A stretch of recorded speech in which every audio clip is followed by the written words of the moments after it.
Hello, hello, hello. How are you? Happy summer. I hope you had a fantastic summer.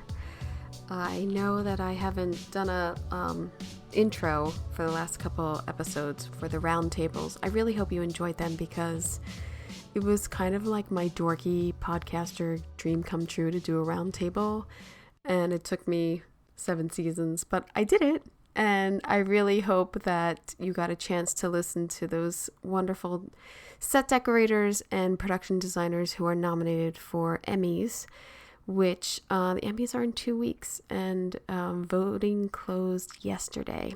So I hope everyone got to cast their vote, whoever is a voter. But yeah, that was awesome. And if you want to look at what we're talking about, I made videos for all of those, and they are on the Decorating Pages YouTube channel, so you can just follow along on your picture pages.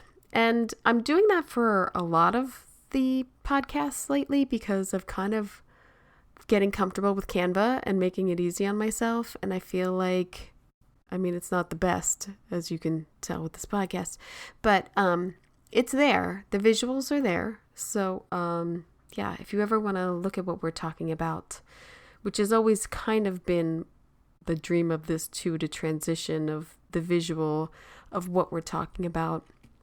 I just never have had the time really. And I took a lot of this summer off, not like off, because I've been working on Dr. Odyssey, which premieres September 26th on ABC.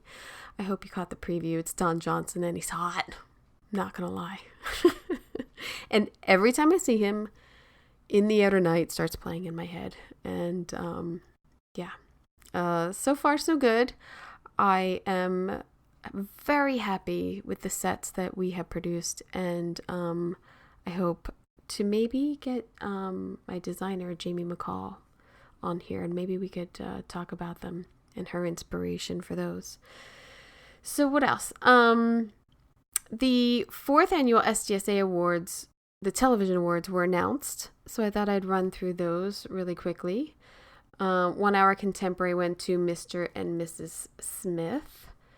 Achievement for 1 Hour Fantasy went to Fallout. Period went to Palm Royale. Movie or Limited Series went to Ripley. Best Achievement in Half-Hour Single Camera went to Hacks. Half-Hour Multicam went to Frasier. Short Form Web Series Music Video Commercial went to Fortnite, Taylor Swift. I'm not a Swiftie. Achievement in Variety, Reality, or Competition went to Dick Van Dyke, 98 Years of Magic, which was last week's episode. I hope you caught that. And Daytime Series went to Bold and the Beautiful. So congratulations to everyone who won the SDSA Awards this year. Bravo. And I didn't win, so let's move on. No, I'm kidding. No. Congratulations. It really is. I think, and I know it's only the 4th year, but it's very exciting that the SDSA have been able to pull off the awards for film and television, and also, again, on the YouTube channel, do a fantastic job of the announcements and the winners. So you should check that out too, if you can. So in my summer, Howard Stern's off. He takes off the summer. So I listen to a lot more audiobooks than you could probably imagine with my hour-plus commute to and fro every day. Cool. But I have so many recommendations to share with you, but I'm going to give you 3 right now. The Castle on Sunset by Sean Levy about Chateau Marmont is fantastic. It just gives you the whole history from when it was built, from when there were no roads there, to putting up the neon sign, to the Marlboro Man sign being there for years. The scandals, the death, what I never knew, it was kind of like a shithole, and people liked it like that throughout the years, and not until almost the 90s did it become like posh and expensive. So really great book, Castle on Sunset. Another one which I laughed out loud and I cried my eyes out while I'm driving is The Friday Afternoon Club by Griffin Dunn, who I'm a moron at some point because I never realized that Griffin Dunn was related to Dominique Dunn and Dominic Dunn. I knew Dominique and Dominic were related. I knew that because I know that story. But I didn't realize that he was her brother. I just never put it together. It's a fantastic, I guess, autobiography of his life growing up and getting into acting and really just producing. And who knew he was like best friends with Carrie Fisher? It's crazy. But it also really goes into his sister's murder and the trial and the injustice of all of that. So if you are looking for, it's like funny and then it becomes this sob story. It's really sad. It's just really sad. Moving on. And then I kind of lightened up because I have, you'll listen, I'm not going to give it away this episode, but I watch basically a film almost every night and just trying to, again, check off the production design nominations throughout the Academy history and also just following directors and Cedric Gibbons, the production designer. Like I'm just getting all of that in me. I don't know. I put myself through film school in the last year and I have so much to share. But the music of John Williams by Emilio Osendro. I skipped a couple pieces, I skipped a little bit, but really like just to hear the story of how he got of his upbringing and music and then got involved in scoring. And oh my God, I wish in the book it would have played some of the songs because you're trying to in your head be like, Indiana Jones, what is that theme? Oh yeah, I know that. Or, obviously Star Wars but Jaws. I mean, the Jaws story to me is fantastic because over and over I keep hearing about Spielberg and Jaws, and I watched Jaws last week and it holds up. It's such a good summer movie. It's kind of effed up and the kids die and stuff. I mean, but and the house that they live in, the decor and everything, it's a really good movie. Totally holds up. But the story is they had so many problems with the shark. The first shark they put in the water had sunk. Like they went 100 days over shooting. And so when John Williams and Steven Spielberg met to talk about the music, Spielberg was basically like, look, I don't have enough shark in this movie. I need the music to become the shark. And when you watch it again and you listen to how it's composed and when the music comes in and out and soft and loud, it really is the character of the shark. The shark is only on screen for 8 minutes. How about that? So that's what I learned in that book, amongst many other things. So the film music of John Williams, and I just saw that they are celebrating John Williams at AFI this October. I've always wanted to go to the John Williams Hollywood Bowl Night, and I really wanted to go this year, and I didn't get there. If anyone's been there, tell me. Is it awesome? I'm sure it is. What one I've been watching, I have a list so long, I'm just going to break it up a little bit, because I want to finish off. I did finish Clipped, production designed by L.J. Hoodshell and decorated by Donna Stamps. I liked it. I thought it was an interesting story. Ed O'Neill to me was fantastic. I liked it. It's about the LA Clippers and their whole story with that nut job who owned them. That I thought was good. House of Dragons. Okay, House of Dragons was fantastic up until that last episode. It was almost like Game of Thrones all over again. Production designer Jim Clay and 2 set decorators Claire Nina Richards and Amparo Pinaro, I think. Fantastic job though. Those sets to me, the sets and the costumes, and I love it all. I love House House of Dragons. I watched the I watched the documentary Brats with Andrew McCarthy, who's a real whiner in the, in the documentary. I'm talking about being part of the Brat Pack, but he did get interviews with back with Emilio and Demi, and Judd was too good for it, of course. But it is interesting going back and him referencing all of these things in his career and Rob Lowe. I liked it because I'm a huge fan of St. Elmo's Fire and 60 Candles. That's my jam. So it was good. I think it's on Apple. Oh man, I forget what it's on. Sorry. It was so long ago I watched it. I can't remember. But yeah, so those are a couple things I've been watching. I'm going to get into more films and tell you to rewatch a lot of the films I'm rewatching because they're so beautiful and the sets are so fantastic. But yes, I guess we'll get to this episode. How about that? I speak with production designer Liz Toonkel, who I've had on before for Marcel the Shell, about her new movie, Skincare.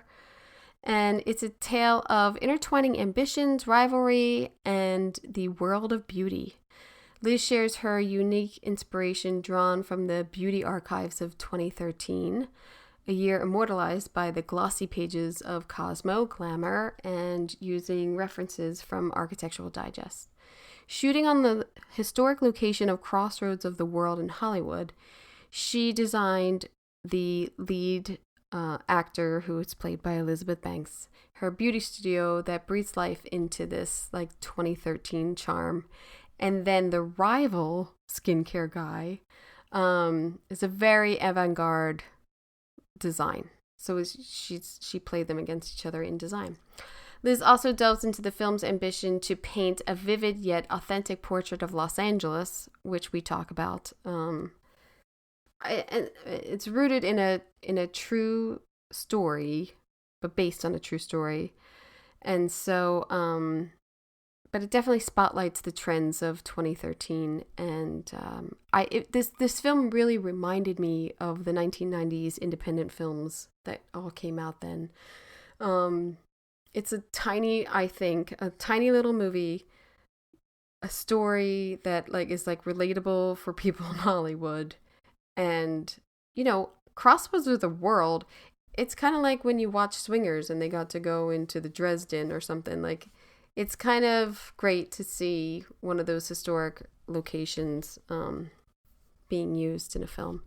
So I enjoyed that.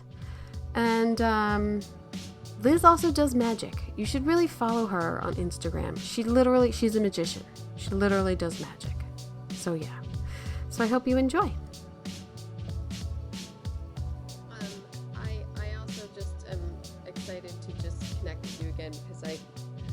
I like your work and I really like what you do. So yeah, it's been fun to meet people and then be like, I know her. I've talked to her before. That's awesome. Yeah. Especially on because I saw a preview for this before, and then I always look up who does everything because I mini stalk people, and I was like, oh, Liz did that. How interesting. Yes. How'd you get into this project? So Austin Peters, the director, and I had worked together. We did a commercial in New York, and then I had told him at the time, I was like, I'm a Peck fan. And so then we worked on a video out in LA together for Orville that ended up never coming out, which one day hopefully it'll see the light of day. But it was really fun. And unfortunately, I got COVID when we were shooting that, so I didn't even get to be on set, which was kind of a bummer. Mm.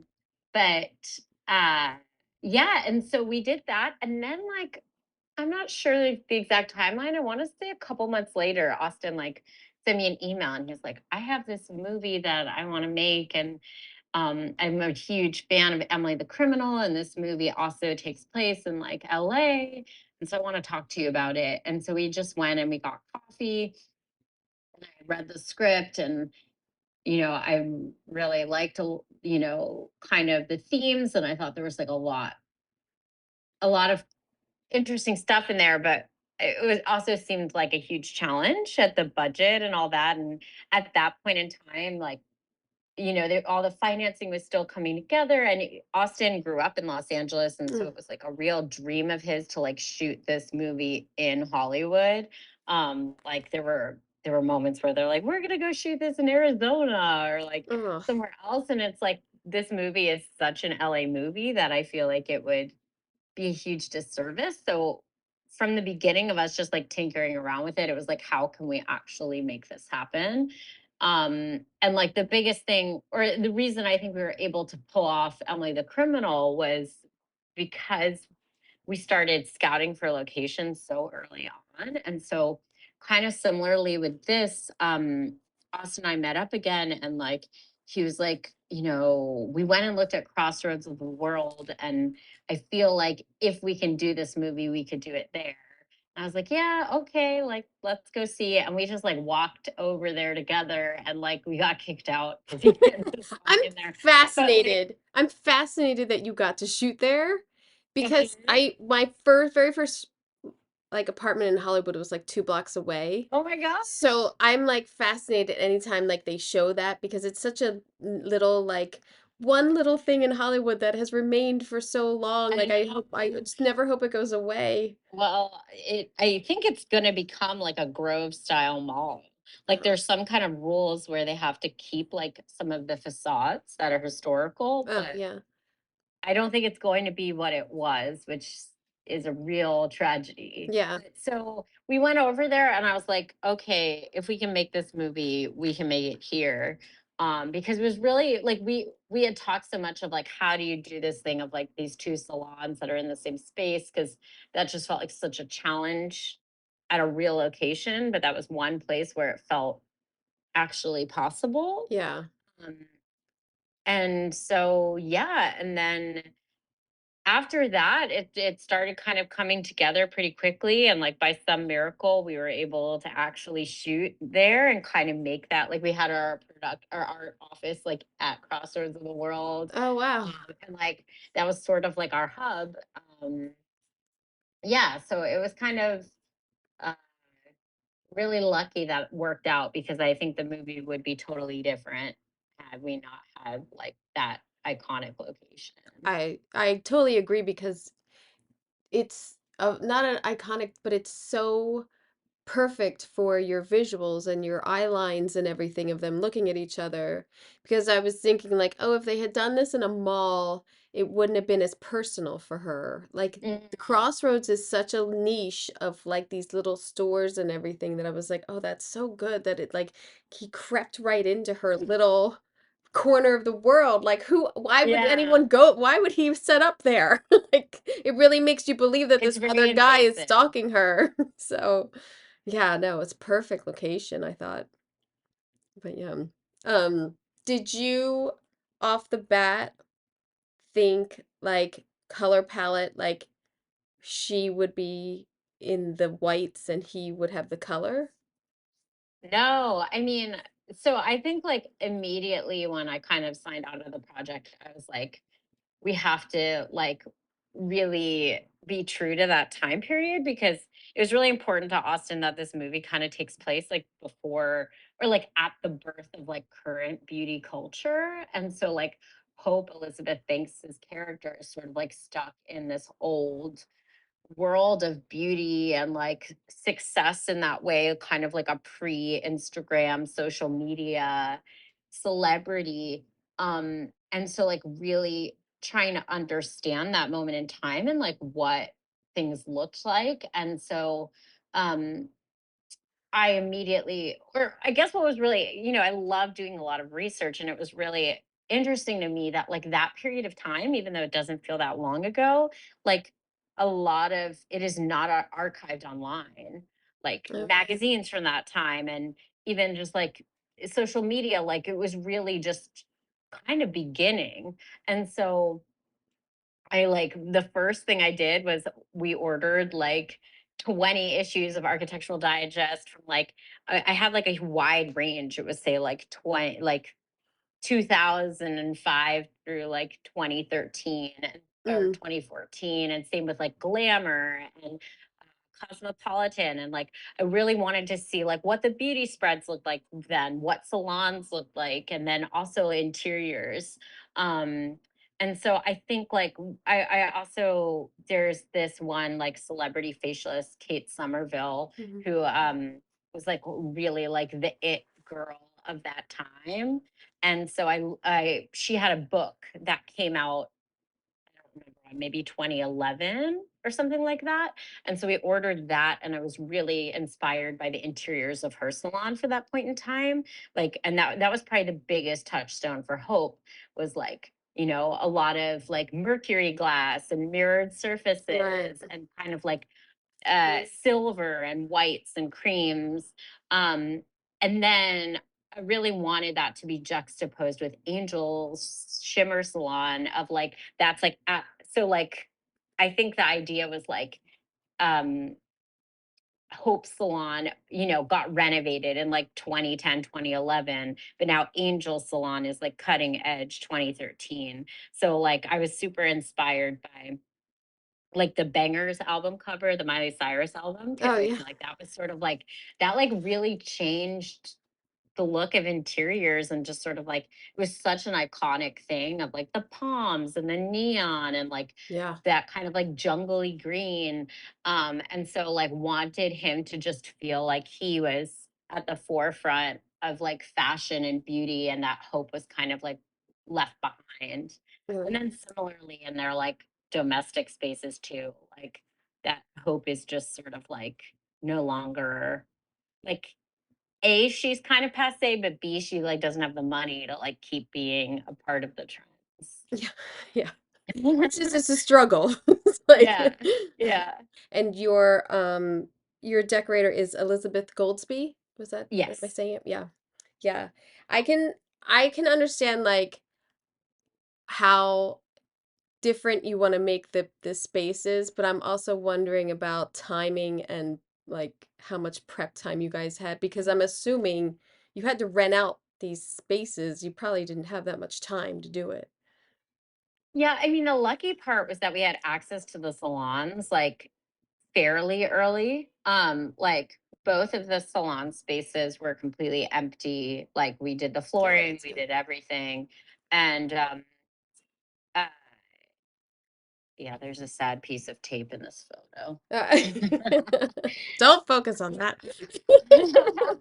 I'm like so anal. I like have all these. I mean, people have worked with me know I'm like crazy about marking stuff and covering stuff up. So it's always really hard to get good photos that don't have something. I Um, I know. but but yeah, like this space, I want to say we had like a couple, maybe 2 weeks Hmm. ahead of time. Oh, that's Um, good. and so yeah, like we brought in the flooring, the shelving unit is all built. And then we did the wallpaper. I think we actually kept the like some, did we? Was the It's so seat funny, I'm there? The forgetting. window seat? What? Was the window seat there? That notch was there, but we Mm, did the upholstery and everything. And we brought in the chandelier. Um, Basically none of this was there. There were like the spots for the bulbs along the right. window, but there weren't rods. Yeah, it was a pretty raw space. And we got to leave a lot of it, which was nice. So We good for didn't have to someone. demo it. Yeah. Yeah. I mean, I don't even know if anyone's going in there now, but yeah, I think that we really liked, I think one of the reasons we chose this space was just sort of like that arched kind of like high ceiling felt like it gave us a lot of room, and like there was this mirrored wall, and at first I wasn't really sure what to do with it, but then when I was looking at that Kate Somerville book, I was like, oh, Mm. she has this built-in shelving in front of a mirror. And Chris Ripley, the DP, is like such a gem, and he was the kind of DP who was like, yes, more mirrors, yes, more Oh, I glass. love Like it that. was never a problem. I love Like more he was always mirrors. excited by the challenge. And so it also just like allowed for a lot of like really amazing shots and stuff like that to see Hope in Hope's reflection and other characters. Um, but yeah, I guess what I was saying originally was that like this window just felt like such a great place for her to look out. Yeah. Um, and and then also we were really excited that the shimmer window had these like amazing plants in front of it. So it already kind of had the like beginning of kind of that like bangers Right. look. You guys also did a ton of work with like over on the wall, all of the graphics and making it Mhm. like, you know, the Oh yeah. print ads and everything and like when the guy's like, "How did he get your face?" Like she's in magazines. She's been photographed. It was like, "Oh yeah." Yeah, yeah. This was like a pretty small art department for how much we did. And uh, Mochi on did all of those graphics, and it was really important to me that they were super time accurate. Um, so I again poured over, Glamour and Cosmopolitan and like magazines of that time and sort of like the fonts and the color palettes and the layouts. And she did a really amazing job Yeah. of that. And then we sprinkled in some selfies that Elizabeth had. Yeah. But Austin was really excited about that wall. It was always really important. Or I think like It's your I brag can't remember wall. how it was in the script, but it wasn't scripted to be like this wall of press. But I always thought that that felt really um, Well, that's what there is. important. There's like doctors' Yeah, offices like who do any sort of like filler or anything, they always have stuff there. yeah, totally. Always. Or maybe And that's just an LA thing. I don't know. no, yeah, I mean, I don't know, maybe. But it also just felt like a really great place to put Hope, like in front of all of this. Yeah, because you even see it in the back here, Yeah, like when they're shooting through all the windows and everything. She's in that window a lot looking over. yeah. It's like, Mhm. um, and then such a Oh yeah, this is contrast for her. not a totally completely dress set No, photo. I only picked this because of the red. Just wanted to talk about why you chose to give her red in her home. Well, I wanted her home to feel really dated, like that she renovated it in like trying to remember actually like the exact year that I had sort of hold on one sec. It's a great location too. I mean, the house Oh, is like you see we the like front to the worked back. so hard for Oh, this location. Sorry, just give me one sec. yeah. Because I Uh, You think you remember all of this stuff? I oh bet. no.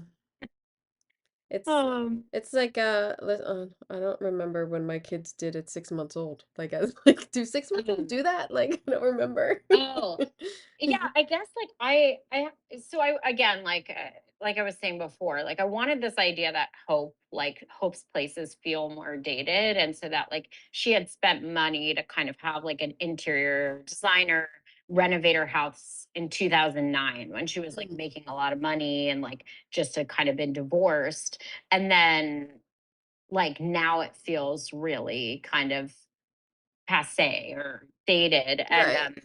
I was really inspired by watching old episodes of The Hills. Yeah.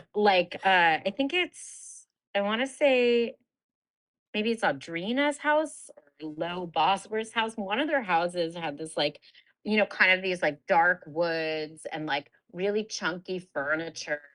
Um, and also watching a lot of like old Real Housewives of Orange County, Mm, and what their yeah. houses look like. And then looking through kind of like Arch Digest from around then, this was like really the look. Like this kind of horrible color red and like just really stark. And I like that it feels like super cold. Yeah. I remember like the set deck team was like, "Do you want life layers?" I was like, "No, she has no life layers." Like this is a woman who like maybe her bag is like on the kitchen counter, but there's nothing else. Like she is and it's funny like watching the movie, I'm like, she really looks like a psychopath. Yes. Yes. But yeah, so we fought really hard for this location. This was probably the hardest location to find.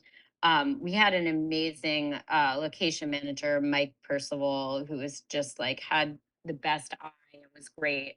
And he found this house, and like I think we had to like rearrange a lot of the schedule to do it, but we were Mm. like, we have to shoot there. And it had this red column. And I was Oh, like, wow. done. And then basically we gutted everything else from it. And even like the kitchen counter in the back, like we treated that like that was, I think it was some kind of, I think it was like a travertine marble or something, and I was like, this looks so current, like we have to cover it, so we made it just like a stark white, Mm. which luckily made it in the movie. I was like, if we spent all the money and time to do that, I'd feel really bad. um Success. but yeah, this is like one of my favorite locations. I like super love it. Was the mirror there? Yes, the Yeah, the mirror was mirror. there too, which was really exciting. Yeah. And actually, it never really makes it in the movie. You can kind of see it in the reflection, but the dining area also has like a mirror behind the built-in shelving. Mm. So it just felt like it really like brought in elements of like Hope's salon, and then also just like certain themes and like visual ideas we wanted in the movie. Yeah. And even like you can see it, there's this one cool shot, you can see it in the movie, but her, like, kind of Pilates room Yeah. that Her and see, gym. like, that even has kind of the wall mirror, so it just, like, keeps showing up places. I don't think I have that. I had this. This should have been before that one, Oh, but just going fantastic. back to the salon of like her workspace and how much detail you guys put into it and Yeah. Well, also, I really I had found these images. Now it's kind of funny with like Brat Green, even though this isn't Brat Green, but I found these images of, I think it's Kate Somerville. mm, There's like a part of her space that's very like Buddha Zen garden, and had this like really crazy color green on the walls. And I loved the idea that like Hope's um like, you know, her treatment room kind of had this different color and felt like we were in a different space. And so kind of it like ties in a bit to the front with like the silvers and the metallics, but there is kind of like a different feeling when you're in there. And it was really important um, to Austin and to me to like be really accurate with all the like things that she's doing in there and the things she has. So we yeah. worked with um, an esthetician that Austin knows, who came in on those days. And then also just like we used some equipment from her and consulted with her about what should be in there. So there's really like, you know, there's always one or two things that are just decorative, but like really the stuff in there is stuff that she needs to do treatments. I also really loved this blanket that Elizabeth Goldsby found for like on the bed. I feel like it's just like It's the like satin. perfect shade and like, you know, texture. Is So yeah, this space was really fun. And again, this was like just like a kind of open back room that we well, did a lot of work to. there's many first of all, I feel like I just felt my face like the whole time I was watching this of like I need that. I need a facial right now. And then like something like this when you're like, did they go to a salon because it looks like exactly like when you go to the back room and it's like one person's space and like so I was like Oh, thank you. Yeah, I mean, I also like that was one thing that Austin and I connected over because like um, I'm very into getting facials. Like I have a facialist and I've been seeing her for years, religiously. And so when I was we like immediately, and Austin has gotten facials, so like he knows what that experience is like. And so it was really important to me to get those things right. Like I feel like even when we were consulting with the esthetician we worked with, like I was like, well, we need this thing, right? yeah. She's like, yeah. And my facialist, that's actually where I got the inspiration for those curtains and like the back shelving. That's Mm. what my facialist has, so that like she can like cover that up, but then also kind of reveal all the stuff back there when she's working. Right. When the Um, people have the goggles on, then she like yeah. brings out her stuff. Yeah. I mean, I think that like that to me is like why I think like I was so drawn to being like a production designer is I just like pay way too much attention to In everybody's rooms. spaces and what people are, you know, the things people have when I go to new spaces. So I feel like Yeah, I kind of have like a photographic memory for that stuff, Well, which that's is always helpful. that's always helpful. I loved, are those curtains like a leather or a rubber? What were they? These are actually like fringe, Oh, it's like a fringe. like It a the texture thread. felt, oh, thread. It It's just funny is because in the great. sound design of the movie, it sounds like they have weight to them, but they're actually kind of lightweight Yeah. fringe. I was And like, that oh, that was there's leather? actually sorry to Oh no. interrupt you. That was actually Elizabeth Goldsby idea was to use a curtain like that, and I really think it worked well. This is to me, I just am like, oh my God, it's like Miami Vice, but new and fresh. Like I love it. It's like Well, flamingos. I think too that like I feel like we wanted to really feel the difference between like and these are all things that kind of came out through my collaboration with Austin. They were really like on the page was like Hope when you show up to the Hope Goldman skincare, like you know what happens there. You know you're getting a facial, like you can like see the tools of the trade. You can see her press. But like when you go into Shimmer by Angel and when like Yeah. Hope first sees it, you have no idea what this thing is. Like Yeah. it just looks like a weird storefront. Like they could be selling weed back there, they Yeah. could be selling like a myriad of things. And I feel like that to me like is very emblematic too of the time period. Like I feel like that's when there first started being a lot of these storefronts in LA, Yeah, and like you didn't know what it fading. was. And Yeah. it was just like Yeah. a really cool like color or like bright white or like something that like caught your eye. But I don't know Yeah. It's like what they're all about selling. branding, but not about the Yeah. product. They're all gone Um by now too. Stay in I feel business. like in my neighborhood in Silver Lake, there are a lot of these things Still? that it's Ugh. just like, they're like those small franchises and you don't know what the hell it is, but they have like one word names that are appealing on Instagram. It's very, very LA. And then Yeah. here's his house, which I laughed out loud. All of a sudden, she like follows him home because she thinks he's stalking her, and then he's just at home like belting it out on a personalized karaoke machine. It's like fantastic. Yeah, I mean, this scene is like really wild. Yeah, I think that like we again, like I was looking at a lot of like Arch Digest and stuff and like what kind of like the height of cool in 2013 like interiors was, which was a lot of these jewel tones and Yeah. like dark leathers, animal print, that kind of thing. Um, and I think we really wanted his space to feel like a club.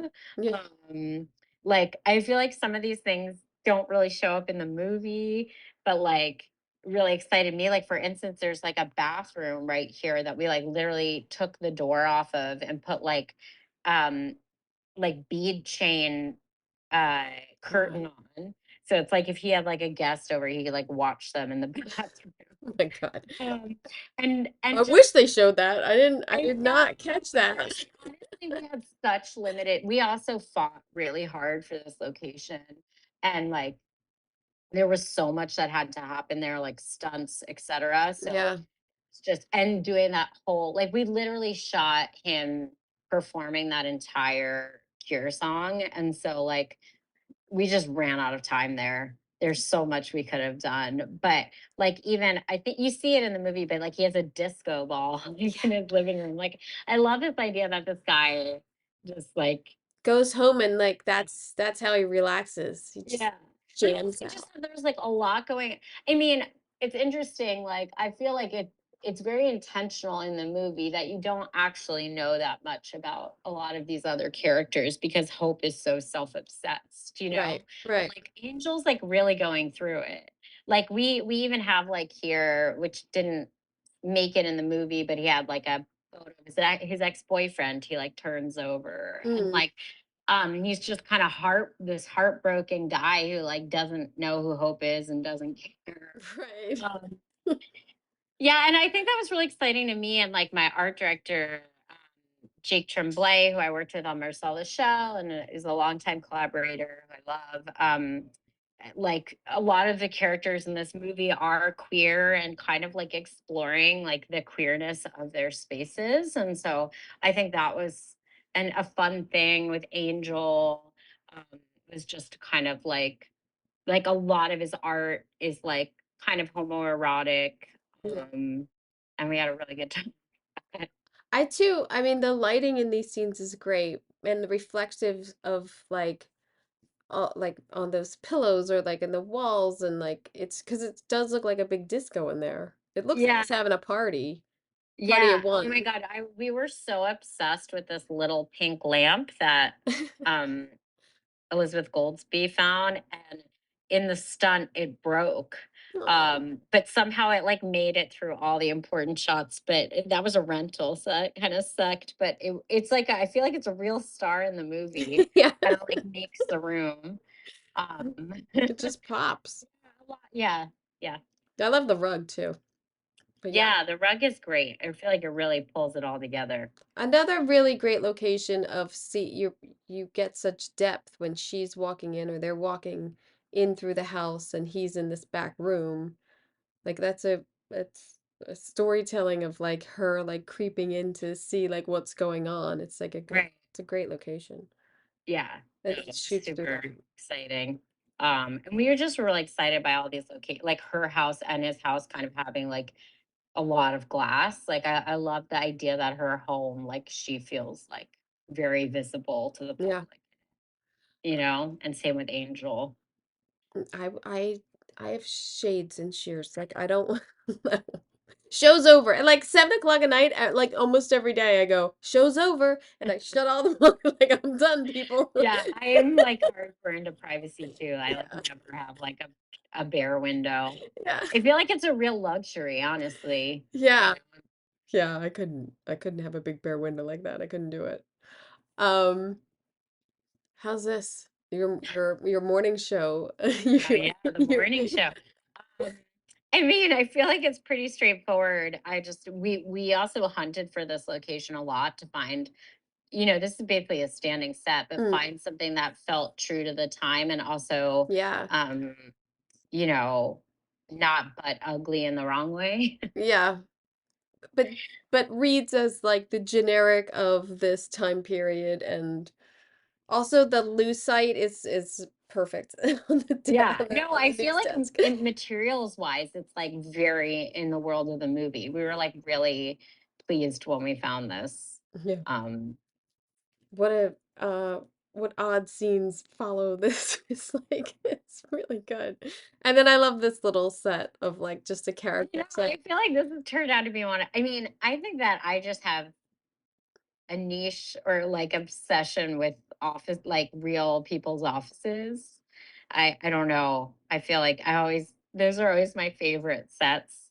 Um, I love that he's got like a tooth back there, or like what like well, or like so the the mask on the location, wall. a lot of the weird things in here were there. Oh. Great. I feel like, you know, so much of my job, or I feel like uh, the best part of my job is just getting a lot of time to location scout and finding great places and then making, elevating them to like the world of the movie. But like this was one of those spaces that we found were like great. This probably needed the least work from us of every location in the movie. Like there's like, getting rid of stuff that doesn't apply and then adding on like 20%. But Right. it was just a great room. Yeah, that guy was good in this. He had a good Well, little. what's funny is I'm almost positive. I should look this up before I put my foot in my mouth. But I think he's in Emily the Criminal, and Austin loved him in that. He's like in the first scene of the movie, but he's so good in it. And so I think that was Oh, one of the that's right. reasons that Austin really wanted him in this. Now, And I should confirm that before I put my foot in my that's, mouth. did because this is based on a real person, her story. Was Yeah, she I mean it's kind of I would say more inspired? inspired than But based, there, but there yes. wasn't like a interaction with that woman. She was not involved. It was just more like inspired by that Inspired by this. story. But yeah, No, no direct relationship. she didn't come to the set or anything. No. I think in fact she was like threatening to sue over the movie because I guess she's been trying to like uh sell the rights to her story for a movie and stuff. Um, Yeah, I don't know. I don't know the facts, but she was not directly involved with the movie. uh, bummer for her. Um, I there's so many stories like this. I feel like these little things that happen, and I feel like things like this could only happen in Hollywood with people who have these like deranged delusions of like great like importance in their Mhm. lives. Because she's so like not aware of what's really happening, which is great because people have such blinders on in Hollywood a lot of times. So, Yeah, uh, yeah. I mean, I think there's like a lot going on with her. um, that I don't know. I feel like she's a complex character.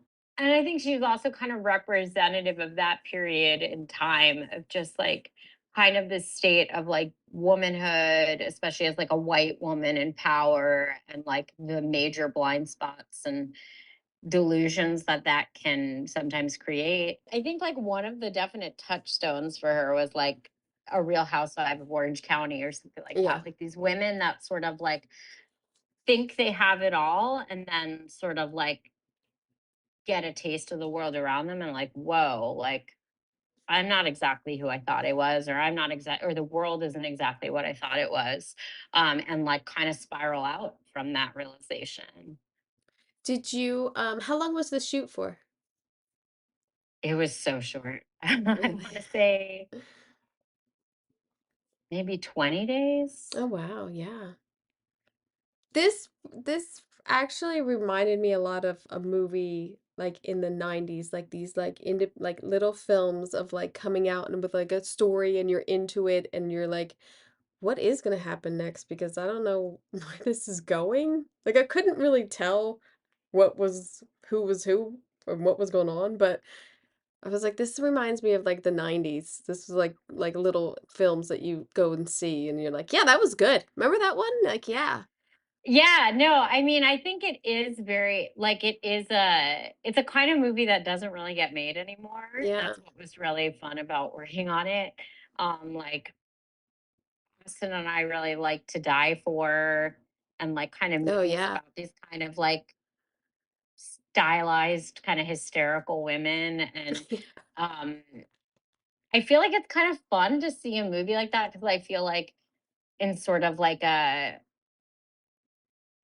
fake feminist way, all the movies these days just sort of make women out to be like really perfect and strong. And, Yeah. there are fucked up people of all genders and types. And Yeah.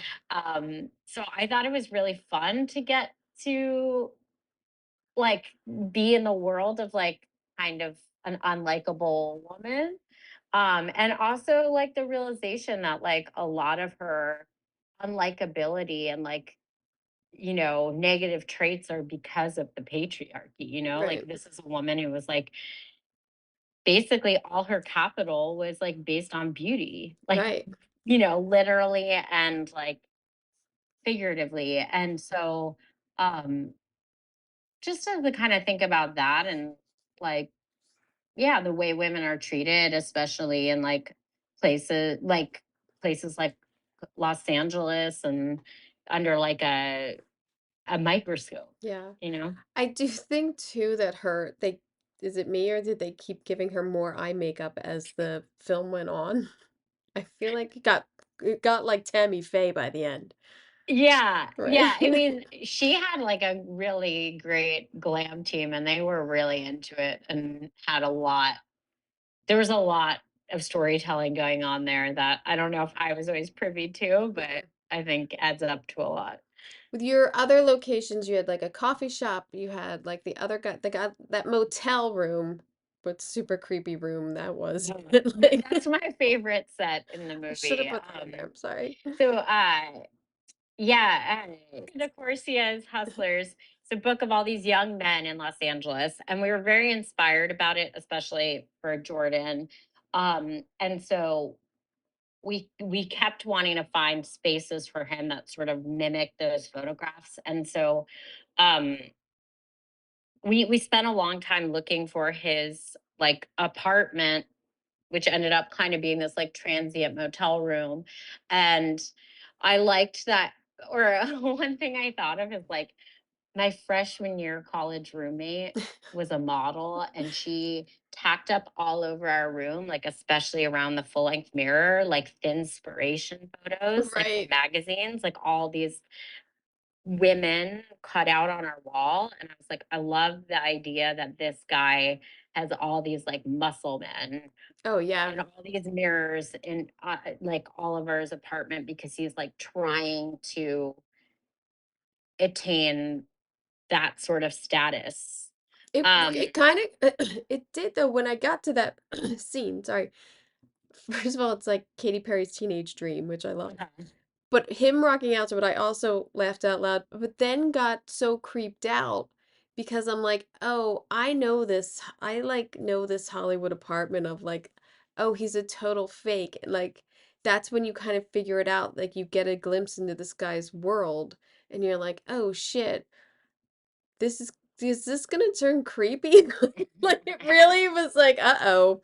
And then there's a scene with two other guys coming to the apartment, but Yeah, yeah, I think it was a very big turn of, like, the whole film right there in the dressing of the room and, like, he's doing coke and he's online and he's talking to yeah. himself and he's working out and, like yeah, it's a great character set. Yeah, well, I when we were trying, like, I can't remember exactly how his apartment was written in the script, but, like, I had found these images of, like, sort of men living in, like, garages where it was basically all just like a work, like a home garage gym, and then they'd Mm, have, like, a bed and or like a futon and like a right. TV. And so I was like, I love this idea. And we were kind of trying to find like a garage. And then we found that room, and like I loved the color palette of it and like the curtains. And Mhm. I just thought, and I thought it made sense for him that like he's kind of like at this like pay by day motel.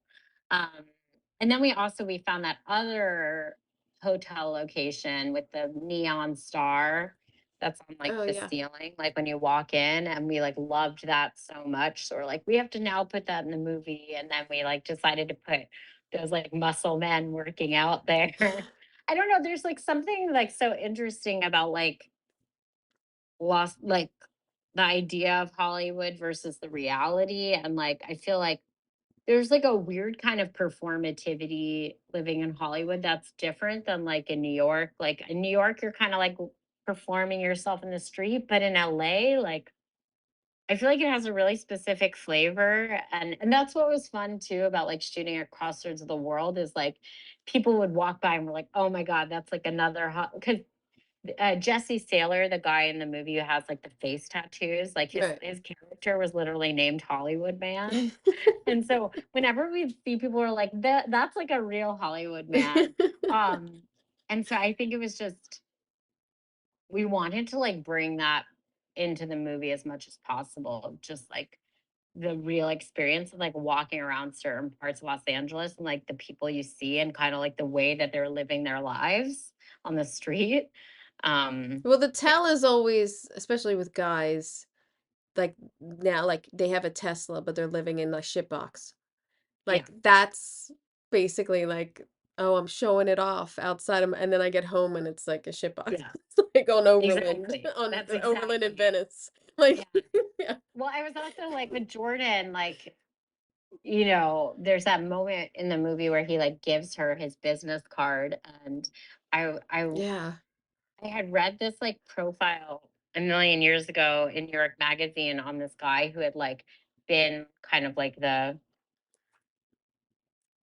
like he kind of ran like the most expensive escort service, and he had these metal business cards that literally just said like rocket fuel for winners on them to like give out to potential clients. And that's always stuck with me. And so when I saw that Jordan had a business card, I was like, he should have a metal business card, like Yeah. something like so expensive, like he spent all this money on this business card for like his not even real business. Yeah. um, so that was like a really exciting. idea to me. It was just like that every aspect of him is like a total fraud. Who did your props on the show? Um, Patty Gonzalez, Mm. she did the props on Emily the Criminal, Oh, and I amazing. really love her.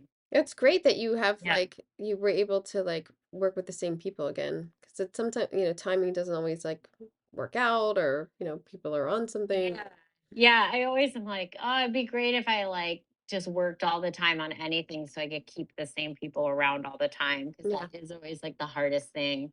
Um, and I think doing props on indie films is maybe the hardest job Yeah. because like you are directly interacting with actors, and especially on like a film like this where you have like really high level talent. Um, there's not a lot of margin for error, yet you have no money Yeah. to support that. Yeah. So I think it takes like a really strong person. Yeah. I think too, when you're in those situations, the creativity comes out in you so much, of I gotta get this done. I gotta get this here today. What am I gonna do? I can't just go buy it. Or let's just, Yeah. how can I get this done? And Yeah. I mean, sometimes and it's the to me, best. like I'm very picky, but I feel like props to me are like one of the most important things. Like I care so much about like staying true to the characters that like I want to make sure that everything they have like feels true to who they are. Yeah. Um so that's a lot of Yeah. work to like Yeah. live up to that.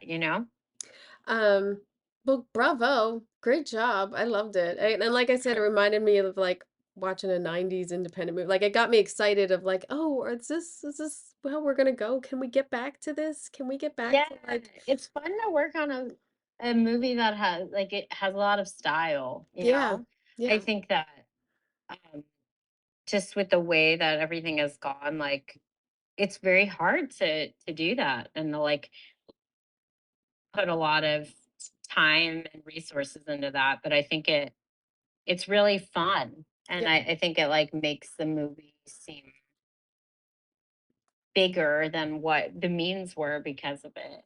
And a lot of that is, or obviously thanks to Austin, like just like him really caring about how it looked and like working with him and Chris, the DP, like just everybody kind of being on the same page and like wanting to make everything yeah, always look really good. yeah.